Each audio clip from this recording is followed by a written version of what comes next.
Chapter 31 Eastbound Epiphanies and the Language of Snow. The new year dawned crisp and bright, with Maplewood frosted in silver. Fireplaces crackled, the village bell rang twice for peace, once for luck, and a final time because the vicar had slipped on the steps. Edwina paced her library, cloak fastened, gloves ready. Lady Elizabeth entered in traveling attire that turned heads and defied logic. "I've brought maps," she said, "and biscuits. I bribed a cartographer in Vienna." Tabitha clutched her notebook. "Where east are we going?"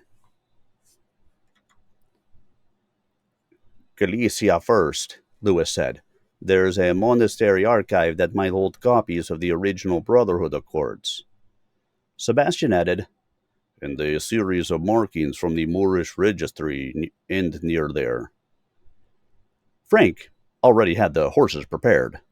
Wellington, bundled in a small tartan cape, refused to ride in a crate and instead commandeered a velvet cushion in the carriage. Before leaving, Wapakoni gave them a gift, a birch bark scroll bearing syllabic characters and symbols of horse tracks. "It tells the story of riders who carried stories in their feet," she said, "and the reminder that sometimes truth travels in silence." Their journey began with snow beneath wheels and wind at their backs. In Galicia, they found the monastery half converted into a cultural archive. A brother Matteo met them with ink-stained fingers and suspicion. "You seek the fifth accord? Many died for it." He produced a scroll wrapped in oilskin. Inside, an agreement from 1327, written in Arabic, Latin, and Cree syllabics. "It was signed by 3 riders, 1 monk, and a merchant of horses," Matteo said. "It predates borders." Lady Elizabeth whispered, "So, this wasn't just a European affair. The network was global from the start." As they studied the text, Tabitha gasped. "Here, it references a sanctuary city, one where no horse is ever bought, and no rider rides for gold." Lewis pointed. "Eden in the Carpathians, a myth, a fable." Frank grinned. "Or our next stop." Outside, snowflakes danced like language. Inside, history unfolded in 3 tongues. Edwina ran her hand over the scroll. "We've spent months exposing deceit. Now it's time we protect something pure." Wellington yawned. Thunder snorted. The East wasn't finished. Neither were they. Chapter 32 Hoofprints in the Carpathians and the Sanctuary of Silence. The Carpathians rose like frozen waves, white-capped and ancient. Their journey eastward wound through villages where people whispered of horses that could not be caught, and riders who vanished into mist. Lady Elizabeth was undeterred. "The colder the truth, the finer the hat," she said, adjusting a headpiece made of velvet and mild defiance. They left their carriage at the edge of a pine forest and rode through snowdrifts as soft as ash. Thunder led the way, his breath visible and purposeful. At dusk, they saw it. A city of low stone buildings and arched barns. No guards, no signs, only horses freely wandering. No bits, no fences, just rhythm. "Is this real?" Tabitha whispered. "We found it," Edwina replied. "The sanctuary." A rider approached, young, androgynous, cloaked in wool stitched with symbols. They spoke softly. "You are known. The black stallion rides with you." Lewis bowed. We come in peace, to understand, to learn. They were led to a hall lit only by fire and snow-filtered skylight. Stories were painted on the walls, not with names, but with lines, hoof trails, branching rivers, constellations of migration. Sebastian pointed to a pattern. These are the same as the scroll markings. This place kept the witness creed alive. Wellington, curled up by the hearth, instantly accepted. Over the following days, the travelers learned the city's code. No hierarchy, no profit from horses, all stories shared, no names spoken unless given by others. It's not a utopia, Frank said, watching a pair of riders argue over saddle stitching. No, Lady Elizabeth replied. It's something rarer. It's sincere. They were shown the archive. Not books, but stone carvings, tapestries, braided mane fragments. A memory net woven by time. On the third day, an elder handed Edwina a carved obsidian amulet. You carry witness. Now you protect origin. Thunder stood beside her, not bridled, not led, simply present. As they prepared to leave, children brought them a gift, a map of invisible paths, trails through memory, not geography. One day, the elder said, others will come who forget what horses once carried. When they do, send the stallion. And the cat? Tabitha asked. The elder smiled. The cat will know. They rode out through falling snow, silent. No one said farewell. Because in the sanctuary of truth, no goodbye is final. Just the next ride waiting to begin. Chapter 33. The Unspoken Treaty and the Map in the Sky. They traveled west again by starlight. The sanctuary left its mark, not in their hands, but in their silence, the kind that carried meaning, the kind passed between riders like reins. One night near Bratislava, they camped beneath bare trees. Tabitha mapped their journey against the stars. The constellations match the sanctuary's tapestry, she whispered. The story is written in the sky. Lewis traced the lines with his finger. So the map is not where, but when. A cycle, Sebastian said, of trust, of truth, and of power. Frank polished Thunder's saddle. So, what's our next ride? The next day brought them to a railway town humming with tension. Flags waved from embassies. Someone recognized Edwina and offered her a glass of plum wine and a newspaper. On the front page, the return of the witness horse. Rumors stir in the Balkans. They know we passed through, Edwina said. The truth rides ahead of us now. They were summoned to a diplomatic reception. Neutral territory, allegedly. Ambassadors, scholars, and horse breeders mingled under frost-bitten chandeliers. A man in sable robes approached with a folded treaty. This was never signed, he said. Too dangerous. It gave horses political power, as witnesses, as checks. He unfolded it. The same seal as the Brotherhood. Same markings as the sanctuary. We thought it was destroyed. Now it has returned. Wellington leaped onto the table and placed a paw directly on the line of signatures. An addition?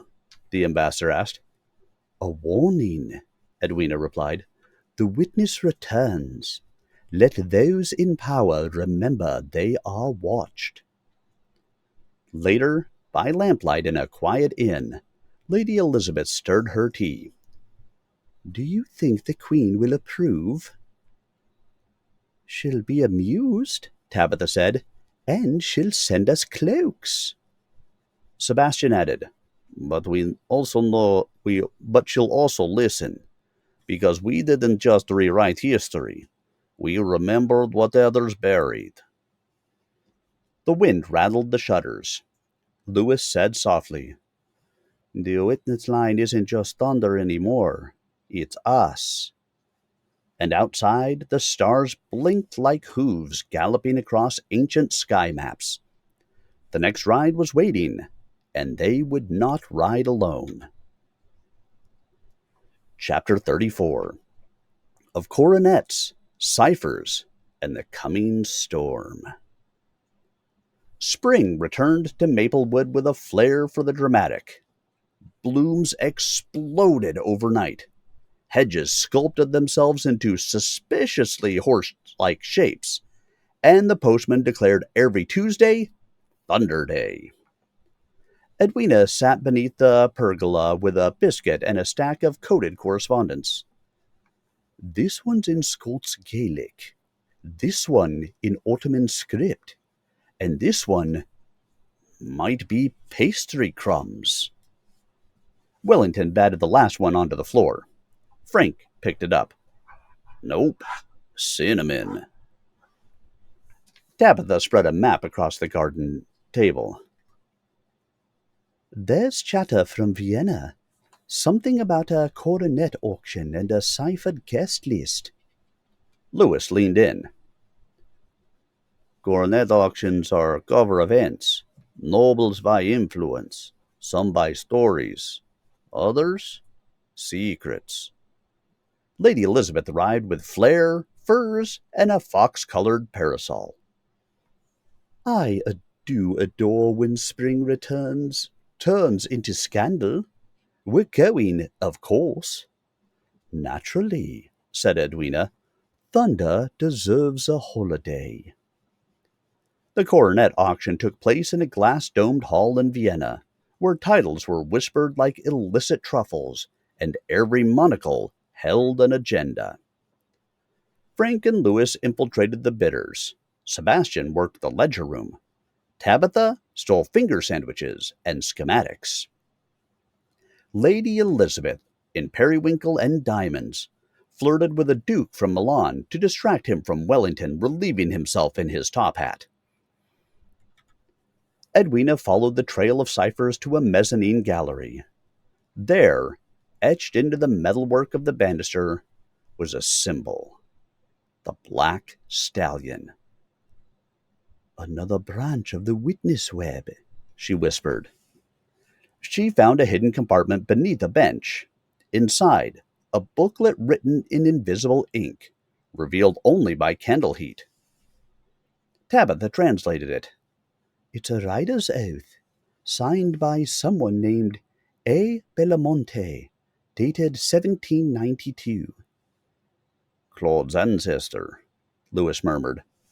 The first to rebel, Edwina said. Just then, Sebastian burst in. The ledger's been tampered with. Someone's hiding auction purchases, and one name came up twice. Hawthorne. But he's in custody, Frank said. Apparently not anymore. Outside, a black carriage pulled away. We're being watched, Lady Elizabeth said softly. As they regrouped at a cafe, a child slipped Edwina a note. He rides again. The mare waits in Prague. Edwina folded the note slowly. Then we go east again. One last time. Thunder neighed from the stable behind the cafe. Wellington leaped to the windowsill and blinked at the skyline. The coronet glinted in the auction hall.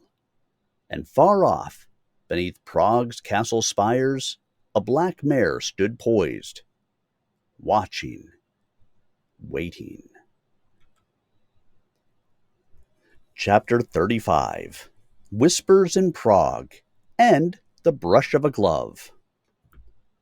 Prague greeted them with its usual mystery: fog curling around Gothic towers, whispers bouncing off cobblestones, and pastry that dared you not to eat 3 before noon. Lewis, usually reserved, seemed more alert than usual. "We're being followed," he murmured as they crossed Charles Bridge. "Yes," said Lady Elizabeth, adjusting her hat without looking. "But by whom, and for what? I suggest we find out before supper." The two had been paired more often lately. Elizabeth said it was logistics. Lewis said it was coincidence. Tabitha said it was fate with excellent cheekbones. Their first stop was a bookshop in the Jewish quarter where coded treaties were allegedly reshelved as cookbooks. There they discovered a volume titled The Mayor's Concordance. "It's a registry," Elizabeth said, flipping through, "of riders marked by the black mare. Not enemies, not allies. Watchers." Lewis touched a page gently. "Some of these names are from the Brotherhood scrolls. Others are new, active." The owner passed them a folded envelope. "Left for you this morning." Inside, a sketch of a mare in front of a cathedral. One word: midnight.